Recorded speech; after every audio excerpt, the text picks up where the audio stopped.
Ezekiel പ്രവാചകന്റെ പുസ്തകത്തിൽ നിന്നുള്ള വായന 44 അധ്യായം 1 മുതൽ 31 വരെയുള്ള തിരുവചനങ്ങൾ. ദേവാലയത്തിലെ നിബന്ധനകൾ. വിശുദ്ധ സ്ഥലത്തിന്റെ പുറത്ത് കിഴക്കോട്ട് ദർശനമായി നിൽക്കുന്ന പടിപ്പുരയിലേക്ക് അവൻ എന്നെ തിരികെ കൊണ്ടുവന്നു.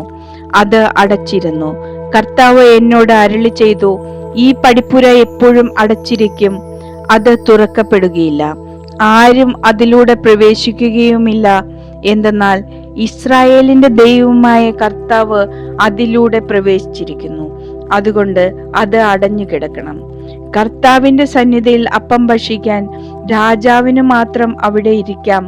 അവൻ പടിപ്പുരയുടെ പൂമുഖത്തിന്റെ പാർശ്വ കവാടത്തിലൂടെ പ്രവേശിക്കുകയും ആ വഴിയിലൂടെ തന്നെ പുറത്തേക്ക് പോവുകയും വേണം. വടക്കേ പടിപ്പുരയിലൂടെ അവൻ എന്നെ ദേവാലയത്തിന്റെ മുൻവശത്തേക്ക് കൊണ്ടുവന്നു. കർത്താവിന്റെ തേജസ് ദേവാലയത്തിൽ നിറഞ്ഞു നിൽക്കുന്നത് ഞാൻ കണ്ടു. ഞാൻ കമിഴ്ന്നു വീണു. കർത്താവ് എന്നോട് അരുളി ചെയ്തു, മനുഷ്യപുത്ര, കർത്താവിന്റെ ആലയത്തെപ്പറ്റി ഞാൻ പറയുന്ന ചട്ടങ്ങളും നിയമങ്ങളും സൂക്ഷിച്ചു കാണുകയും കേൾക്കുകയും ശ്രദ്ധിച്ച് മനസ്സിലാക്കുകയും ചെയ്യുക. ദേവാലയത്തിൽ ആർക്ക് പ്രവേശിക്കാം, ആർക്ക് പ്രവേശിച്ചുകൂടാ എന്ന് നീ ഓർത്തുകൊള്ളുക. ധിക്കാരികളുടെ ആ ഭവനത്തോട്, ഇസ്രായേൽ ഭവനത്തോട് തന്നെ പറയുക, ദൈവമായ കർത്താവ് അരുളി ചെയ്യുന്നു, ഇസ്രായേൽ ഭവനമേ, നിന്റെ മ്ലേച്ഛതകൾ അവസാനിപ്പിക്കുക. എനിക്ക് ഭക്ഷണമായി മേധസ്സും രക്തവും സമർപ്പിക്കുമ്പോൾ ഹൃദയത്തിലും ശരീരത്തിലും അപരിച്ഛേദിതരായ അന്യരെ എന്റെ വിശുദ്ധ സ്ഥലത്ത് പ്രവേശിപ്പിച്ച് അതിനെ അശുദ്ധമാക്കുന്നത് നിർത്തുവിൻ. എല്ലാവിധ മ്ലേച്ഛതകൾക്കും ഉപരി നിങ്ങൾ എന്റെ ഉടമ്പടി ലംഘിച്ചിരിക്കുന്നു. നിങ്ങൾ എന്റെ വിശുദ്ധ വസ്തുക്കൾ സൂക്ഷിച്ചില്ല. എന്റെ വിശുദ്ധ ആലയം സൂക്ഷിക്കാൻ നിങ്ങൾ അന്യരെ ഏർപ്പെടുത്തി. ദൈവമായ കർത്താവ് അരുളി ചെയ്യുന്നു, ഇസ്രായേൽക്കാരുടെ ഇടയിലുള്ള ഹൃദയത്തിലും ശരീരത്തിലും അപരിച്ഛേദിതരായ അന്യരാരും എന്റെ വിശുദ്ധ സ്ഥലത്ത് പ്രവേശിക്കരുത്.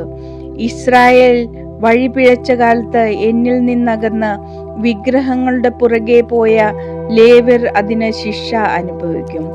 ദേവാലയത്തിന്റെ പടിപ്പുര കാവൽക്കാരായും ദേവാലയത്തിന്റെ പരിചാരകരായും അവർ എന്റെ വിശുദ്ധ സ്ഥലത്ത് ശുശ്രൂഷകരായിരിക്കും. ജനങ്ങൾക്ക് വേണ്ടിയുള്ള ബലിക്കും ദഹന ബലിക്കുമുള്ള മൃഗങ്ങളെ അവർ കൊല്ലണം. അവർ ജനത്തിന് സേവനം ചെയ്യാൻ ചുമതലപ്പെട്ടവരാണ്. അവർ വിഗ്രഹങ്ങളുടെ മുമ്പിൽ ശുശ്രൂഷ ചെയ്തുകൊണ്ട് ഇസ്രായേൽ ഭവനത്തിന് പാപഹേതുവായി തീർന്നതിനാൽ ഞാൻ ശപഥം ചെയ്തിരിക്കുന്നു. അവർ തങ്ങൾക്കുള്ള ശിക്ഷ അനുഭവിക്കും. ദൈവമായ കർത്താവ് അരുളി ചെയ്യുന്നു, എനിക്ക് പുരോഹിത ശുശ്രൂഷ ചെയ്യാൻ എന്നെയോ എന്റെ വിശുദ്ധവും അതിവിശുദ്ധവുമായ വസ്തുക്കളെയോ അവർ സമീപിക്കരുത്. തങ്ങളുടെ മ്ലേച്ഛതകൾ നിമിത്തം അവർ അപമാനം സഹിക്കണം. എന്നാലും ദേവാലയത്തിന്റെ സൂക്ഷിപ്പിനും സേവനത്തിനും അതിലെ മറ്റെല്ലാ ജോലികൾക്കും ഞാൻ അവരെ നിയമിക്കും. ഇസ്രായേൽ ജനത എന്നിൽ നിന്ന് വഴിതെറ്റിയപ്പോൾ എന്റെ വിശുദ്ധ സ്ഥലത്തിന്റെ സൂക്ഷിപ്പുകാരായിരുന്ന സാദോക്കിന്റെ പുത്രന്മാരായ ലേവ്യ പുരോഹിതന്മാർ എന്റെ അടുക്കൽ വന്ന് എന്നെ ശുശ്രൂഷിക്കണം. മേധസ്സും രക്തവും എനിക്ക് സമർപ്പിക്കുന്നതിന് അവർ എന്റെ മുമ്പിൽ നിൽക്കണം. ദൈവമായ കർത്താവ് അരുളി ചെയ്യുന്നു, അവർ എന്റെ വിശുദ്ധ മന്ദിരത്തിൽ പ്രവേശിക്കുകയും എന്റെ മേശയെ സമീപിച്ച് എനിക്കുള്ള ശുശ്രൂഷകൾ അനുഷ്ഠിക്കുകയും വേണം. അകത്തെ അങ്കണത്തിലെ പടിപ്പുരകളിൽ പ്രവേശിക്കുമ്പോൾ അവർ ചണവസ്ത്രങ്ങൾ ധരിക്കണം.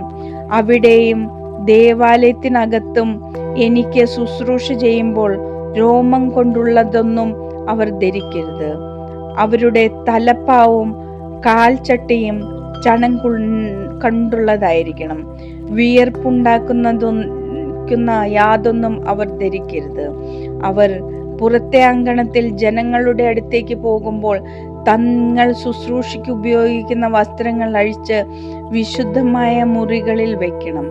തങ്ങളുടെ വസ്ത്രത്തിൽ നിന്ന് വിശുദ്ധി ജനങ്ങളിലേക്ക് പകരാതിരിക്കേണ്ടതിന് അവർ മറ്റു വസ്ത്രങ്ങൾ ധരിക്കണം. അവർ തല മുണ്ടനം ചെയ്യുകയോ മുടി നീട്ടുകയോ ചെയ്യാതെ കത്രിക്കുക മാത്രമേ ചെയ്യാവൂ. അകത്തെ അങ്കണത്തിൽ പ്രവേശിക്കുമ്പോൾ പുരോഹിതൻ വീഞ്ഞു കുടിച്ചിരിക്കരുത്. അവർ വിധവയെയോ ഉപേക്ഷിക്കപ്പെട്ടവളെയോ വിവാഹം ചെയ്യരുത്. ഇസ്രായേൽ ഭവനത്തിലെ കന്യകയെയോ പുരോഹിതന്റെ ഭാര്യയായിരുന്ന വിധവയെയോ വിവാഹം ചെയ്യാം. വിശുദ്ധവും വിശുദ്ധമല്ലാത്തതും തമ്മിലുള്ള വ്യത്യാസം അവർ എൻ്റെ ജനത്തെ പഠിപ്പിക്കുകയും എപ്രകാരമാണ് അത് വേർതിരിച്ചറിയേണ്ടതെന്ന് അവർക്ക് കാണിച്ചു കൊടുക്കുകയും വേണം. തർക്കത്തിൽ അവർ വിധികർത്താക്കളായിരിക്കണം. എൻ്റെ വിധികളനുസരിച്ചായിരിക്കണം അവർ വിധിക്കേണ്ടത്. നിശ്ചിത തിരുനാളുകളിൽ അവർ എൻ്റെ നിയമങ്ങളും ചട്ടങ്ങളും പാലിക്കുകയും എൻ്റെ സാബത്ത് വിശുദ്ധമായി ആചരിക്കുകയും വേണം. മൃതശരീരത്തെ സമീപിച്ച് അവർ അശുദ്ധരാകരുത്. എന്നാൽ പിതാവ്, മാതാവ്, മകൻ, മകൾ, സഹോദരൻ, അവിവാഹിതയായ സഹോദരി എന്നിവർക്ക് വേണ്ടി അശുദ്ധരാകാം. അശുദ്ധനായ ശേഷം അവൻ 7 ദിവസം കാത്തിരിക്കട്ടെ. അത് കഴിഞ്ഞാൽ അവൻ ശുദ്ധനാകും. ദൈവമായ കർത്താവ് അരുളി ചെയ്യുന്നു, ശുശ്രൂഷയ്ക്കായി അകത്തെ അങ്കണത്തിൽ വിശുദ്ധ സ്ഥലത്തേക്ക് പോകുന്ന ദിവസം അവൻ തനിക്കുള്ള പാപപരിഹാര ബലി അർപ്പിക്കണം.